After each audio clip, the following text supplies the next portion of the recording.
Guy in front of me dropped $700 on a pistol, and I knew he'd regret it before he even left the counter. Not because the gun was bad, because he was paying for the name, not the problem he actually needed solved. Most people don't realize they bought the wrong gun until it's already too late to admit it.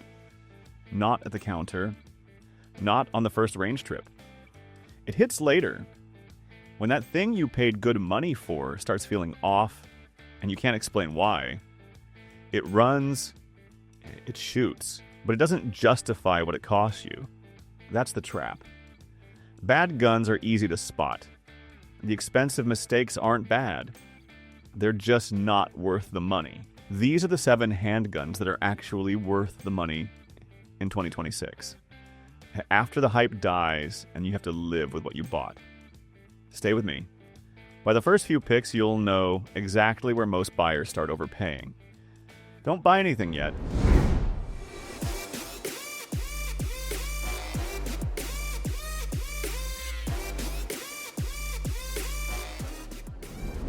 Stall door barely latched and somebody outside rattled the handle like they were late for a flight. That was the day the Walther PDP respect from me, and it had nothing to do with shooting. Public bathroom, bad stall, belt tension chain, and I felt that sick little shift, holster wanting to roll and twist, turning a normal moment into a whole situation. That's the least glamorous carry test, and it exposes easy-on-paper guns fast. I carried smaller pistols that should have been easier. Some of them get top-light or weird-shaped, and the second your belt loosens, the whole rig gets nervous. At that point, I don't care what they shoot like. I just need the gun to behave. The PDP Compact behaved. The predictable. Not sinking, not trying to climb out of position. The shape gave the holster something solid to clamp onto. So I wasn't doing that stupid stall dance with one hand on my belt like a rookie trying not to drop his dignity on the tile. That's what pushed it above the Hellcat. This one didn't just carry. It made me stop thinking about the holster. Downside? If my setup got lazy, it reminded me. Cheap holster and thin shirt, and I paid for it. After that, I used to carry 3 different guns. One disappeared under a t-shirt, but ran out of ammo too fast. One had the capacity, but printed every time I bent over. One shot great, until about hour 6, when it started feeling like a brick on my belt. I kept rotating, convincing myself I had it figured out. I didn't. I was just managing compromises. That's where the P365X macro sat for a while. Overpriced, unnecessary, another SIG asking for more money, when I already had good enough covered. Then I stopped rotating. Carried it full days. Real clothes. In and out of the truck. Sitting, moving, not babying it, or swapping it out when it got annoying. And nothing started bothering me. Capacity was there. It didn't print like I expected. It shot well enough that I wasn't thinking about the range later, trying to fix it. That's the part that got me. I wasn't thinking about another gun. That never used to happen. The X macro isn't cheap. The mags aren't either. And if you hate SIG prices, this won't change your mind, but it did something none of my cheaper guns managed. It shut the whole rotation down. Some guns save you money up front. This one saves you from buying 3 more. And the next one doesn't replace anything. It just refuses to leave. You've probably walked past this gun already, not because it's bad, because it doesn't look like something you're supposed to take seriously. I saw one sitting behind the glass at a small shop last month, tucked off to the side while everyone crowded around the usual names. One guy barely glanced at it before reaching for something twice the price. And that's where it gets weird, because that APX A1 Compact was sitting there cheaper, doing the same job. Not perfectly, not with the same shine, but close enough to make the price feel uncomfortable. A week later, I saw that same guy back on the line running it hard. No hype, no showing off, just mag after mag, no drama. The kind of boring you expect to break, but it doesn't. That's what threw me off. I expected cheap gun behavior, something to excuse, something to fix. Nothing showed up, and now the price doesn't feel like a deal. It feels off. Like you almost paid more for no reason. That's the shift. The APX doesn't feel like a bargain because it's cheap. It feels like a bargain because it doesn't shoot like one. It's not pretty. No real cool pull. Nobody at the counter gets excited about it. But it keeps doing the job for less, and that starts making your usual picks look expensive in a way you can't really explain. The next one, that's where people stop trusting what's obvious and start second-guessing everything. Honestly, I tried to replace the Hellcat Pro this year, more than I want to admit, not because it failed me. That would have made it easy. I was just tired of it, tired of hearing about it, tired of seeing it recommended like it was the obvious answer. That alone made me want something else. So I did what people do right before they waste money. I started chasing fixes, went smaller first, disappeared on the belt. Felt great right until I actually pushed it. Then, the confidence dropped fast. Switched bigger, shot better, softer. But now I'm in the truck, adjusting my shirt, feeling the weight, thinking about it way too much. Tried something smoother, easy to like, but gave up capacity, and that little voice came right back. None of them failed. They just kept charging me somewhere. And the Hellcat Pro started getting annoying again. Not because it was great, because it didn't lose. It carried easy enough, held enough, shot well enough. I wasn't thinking about what I gave up every time I walked out the door. That's where it gets uncomfortable. You're not paying for one thing here.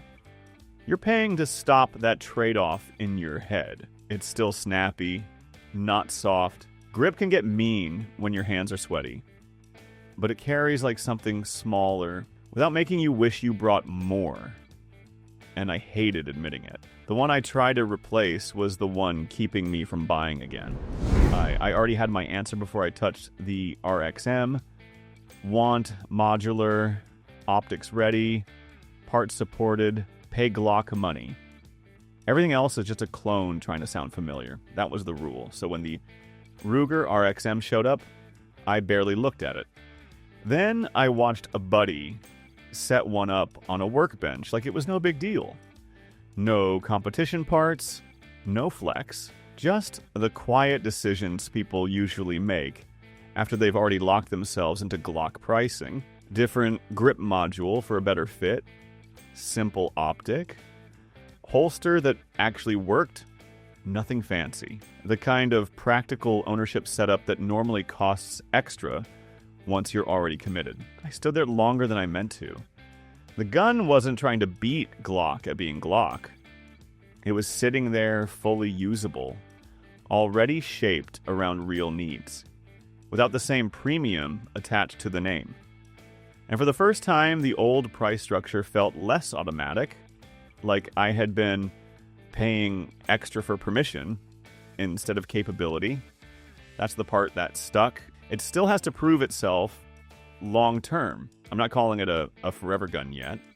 But if you've been paying Glock prices mainly for the ability to set a gun up the way you actually use it, the RXM forces a real question. Were you paying for the platform? Or just the logo on top of it? And that bothered me, because the next gun is the one that makes that question harder than it should be. The Glock 19 Gen 5 didn't feel like a smart buy when I picked it up. It felt like the safe answer. And I don't like safe answers. Back in February, I was out of town for a weekend class, and I brought something that felt better in the hand. Looked better. More interesting. The Glock was just there as the boring backup. Then the day started dragging. Nothing dramatic, just little stuff. A guy needed mags. Another couldn't find a holster that fit right. Someone was digging for a part. Time slipping over stupid problems that had nothing to do with shooting. And the Glock just sat there. Somebody had mags for it. Somebody had a holster that worked. Somebody knew how to fix whatever came up. It didn't win on the line, it won around it. That's where the money goes. Not into the gun. Into everything built around it. Cheaper guns look smart when you're paying. Newer guns feel better when you pick them up. But when things get messy, you start finding out what you actually bought. And with the Glock, there's no guessing. Parts, support, resale, it's already handled. I still don't like it. It's plain.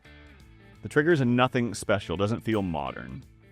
But the moment something goes sideways, it stops feeling like a gun, starts feeling like insurance, and I still don't know if that's a good thing. 3 voices stacked on top of each other at a counter in Austin this July. Go smaller. No, get something real. That thing's a toy. Nobody listening, just louder opinions. One guy's fighting a tiny pistol, thumb slipping, slide barely moving. Next to him, another's holding something bigger, heavier, looks solid, but he already looks tired of it. The guy behind the counter doesn't argue. He just sets a Smith & Wesson M and P9M 2.0 Compact down between them. Conversation doesn't stop. It just loses confidence. I pick it up expecting the usual trade-off. Doesn't show up. Slide moves clean. Grip locks in. Aggressive. Almost too much. But it stays put. Controls don't need adjusting. Don't need thought. Nothing stands out, and that's exactly what stands out, because now everything else feels like it's asking something from you. Smaller guns want control.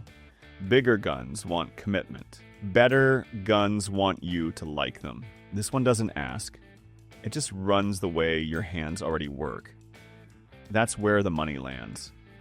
Not in one feature, not in reputation, and the fact that it doesn't make you adapt, and it doesn't fall apart when things aren't perfect. That's why I trust it more than anything else on this list. Not because it wins the loudest argument, because it starts fewer arguments in the first place. That doesn't mean I like it more. Grip's rough, not exciting. Doesn't impress anybody at the counter. But when things get real or just inconvenient, it doesn't shift on you. And that's hard to replace. I'm still watching it, because if something actually beats this, it's not going to be obvious. If you stayed with me, you already got the point. No regrets meant you didn't dread putting it on. You didn't adjust it every 5 minutes. You didn't leave it in the car just this once because your hip got sore and your patience ran out. And yeah, body shape, holster, belt, all that mattered. But the gun still made the cut, or it didn't. If it stabbed ribs, printed when you just lived your life, or dragged your pants down by lunch, it wasn't an all-day gun. It was a short-term lie. In the comments, the one that disappeared on your belt, and the one that felt great for an hour, then turned into a problem by hour 3. I'm Steve. Comfort made people...